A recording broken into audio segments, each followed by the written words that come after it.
Setahun Anies Baswedan memimpin DKI Jakarta, sejumlah janji sudah terrealisasi. Namun ada janji yang menuai kontroversi karena dinilai bukan jadi solusi, malah menambah masalah di DKI. Lantas apa yang harus dilakukan oleh Gubernur DKI Jakarta dan bagaimana warga menguji janji Gubernur DKI? Kita akan bahas bersama dengan narasumber kami yang sudah hadir di sini. Saya perkenalkan satu persatu.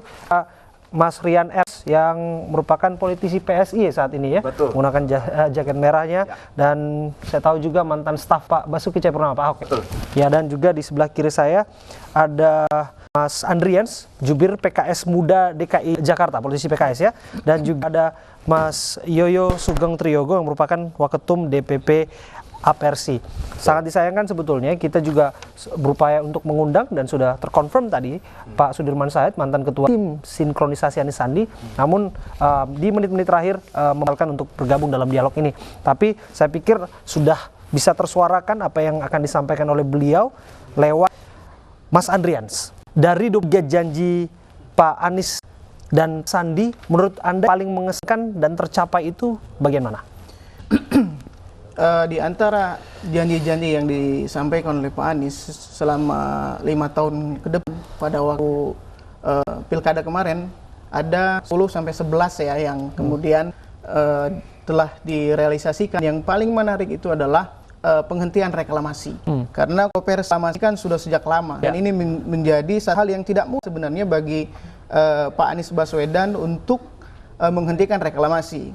Di sana dia harus berhadapan dengan pengembang, dia harus berhadapan dengan status quo pemilik ekonomi di DKI Jakarta, dan di sana juga harus berhadapan dengan pejabat lain. Seperti kita tahu ada dari Menko Kemaritiman, ya, Menko Kemaritiman yang begitu luar biasa, resisten terhadap penghentian ini, tapi Pak Anies Baswedan dengan berani dia mampu menghentikan itu, tentu dengan catatan-catatan yang saya pikir itu logis untuk dihentikan. Selain pada itu, ini adalah satu hal yang terkait dengan berpihakan, saya kira. Jadi negara, pemerintah DKI hari ini menunjukkan keberpihakannya terhadap masyarakat, nelayan, dan dengan menghentikan reklamasi. Ini, gitu. Soal DP 0%, Anda ingin mengomong? Silakan. Soal reklamasi langsung saya tanggapi aja.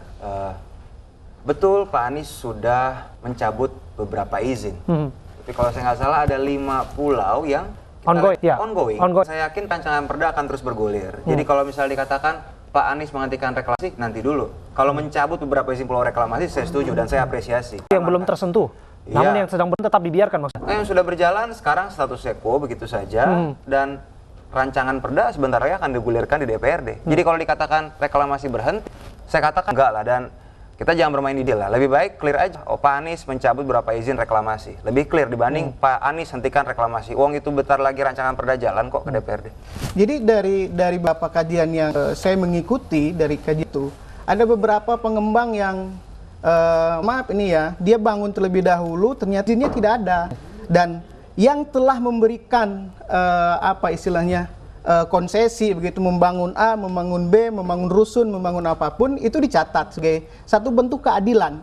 Tapi itu akan diberlakukan ketika dia jadi atas nama keadilan itu akan tetap ada di situ dan akan digusur dalam artian itu kan maksudnya? Enggak, ini dihentikan bangunnya di situ. Nanti juga kita dibicarakan apakah itu akan peruntukannya untuk apa. Itu juga sedang dibicarakan, dan bagi pengusaha-pengusaha yang telah memberikan kontribusi, nah ini kan sebenarnya kan izinnya belum ada, dia telah diperbolehkan melakukan kontribusi, membangun rusun, membangun jalan dan lain sebagainya. Ini yang jadi saya dulu kan yang jadi persoalan. Ya, jadi kita berikan waktu Mas. Jadi saya share, ini bicara keadilan. Pada saat Pak Ahok jabat itu sedikit, rakyat itu berteriak perlu diberikan pemukiman dengan cara cepat. Sudah ada izin reklamasi, dan kalau misalnya ini kita bicara lelang di lapangan, kalau misalnya kita lakukan lelang seperti biasa, coba deh kayak sekarang Pak Anies udah sampai sekarang BLUD DP 0 udah jadi atau belum? Lama kan kalau di birokrasi. Nah, Pak Ahok mencari jalan tengah. Teman-teman pengusaha reklamasi sudah mendapatkan izin prinsip dari zaman Pak Foke loh semua. Pak Ahok hanya meneruskan saja karena sudah ada. Kita perlu bangun segera banyak, misalnya tanggul Sitpal, mencegah banjir, susun. Pengusaha ya udah kamu kontribusi di depan, nanti kita hitung di belakang. Saya pikir nggak ada salah. Dan ini bicara keadilan. Yang penting semua tercatat. Berbeda apabila ini terbangun tapi nggak tercatat. Atau kalau ini terbangun tapi ada duit di belakang. Itu nggak boleh. Tapi ini ada nggak? Sampai hari ini kan nggak ada. Ini persoalannya. Ini kan kita darat dari administrasi. Administrasi itu tidak lepas dari kemudian peraturan.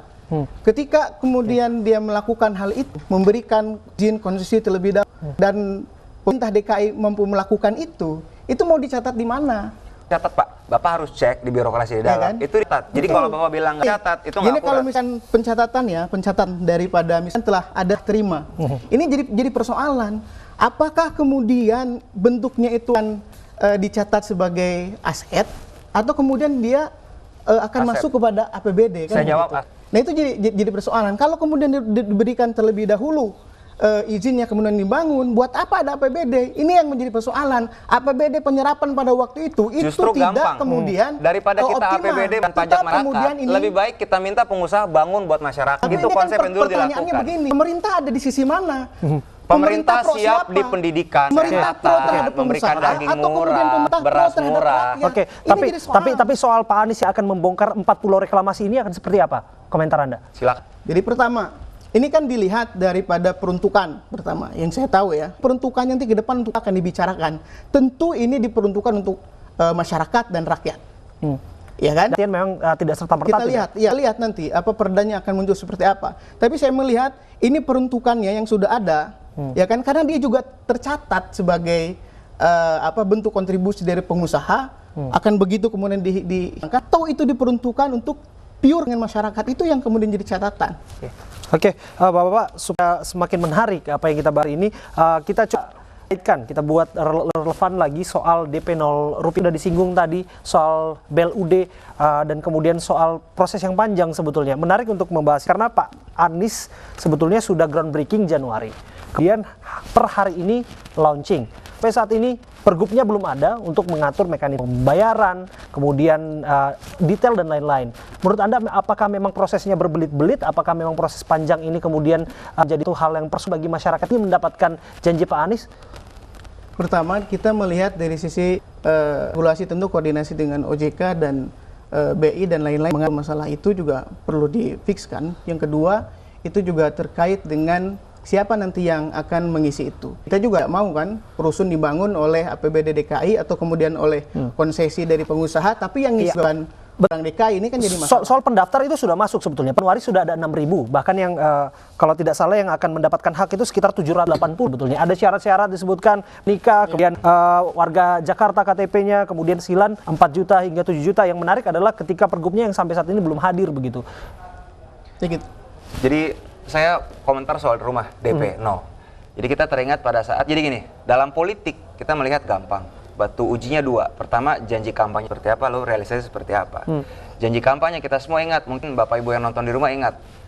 Kita siapkan rumah DP 0%. Rumah itu kan persepsi kita semua bayangkan mata. Landed ya? Landed. Tengah jalan geser. Akhirnya vertikal. Rumah lapis awalnya. Dari rumah lapis akhirnya oke deh rumah susun. Nah itu pertama.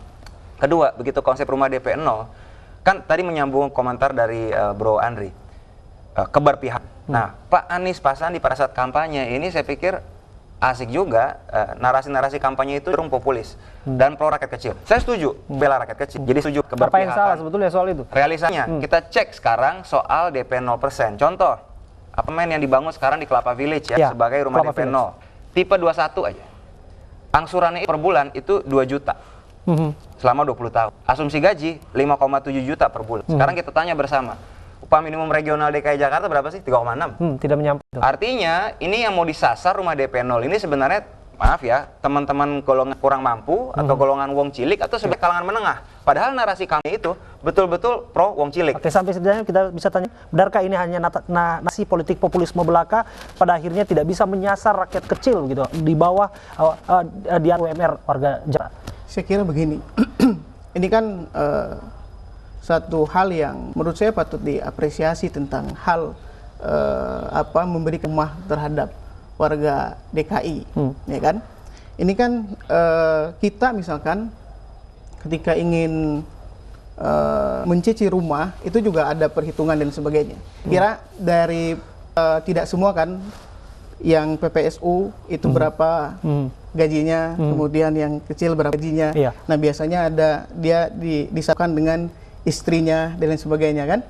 Saya kira keberpihakan terhadap rakyat kecil yang disampaikan melalui DP 0 rupiah, saya meyakini betul ini diperuntukkan masyarakat menengah ke bawah. Oke, Bapak-Bapak, kita lanjutkan lagi dialog ini. Nanti kita juga akan ajak ya berdiskusi ya, Mas Yoyo dari perspektif pengembang ini ya, dari APRC. Nanti juga kami akan coba kontak Gubernur DKI Jakarta Pak Anies Baswedan yang barangkali bisa akan bergabung bersama kita dalam dialog ini. Kami akan bentuk Anda saat lagi.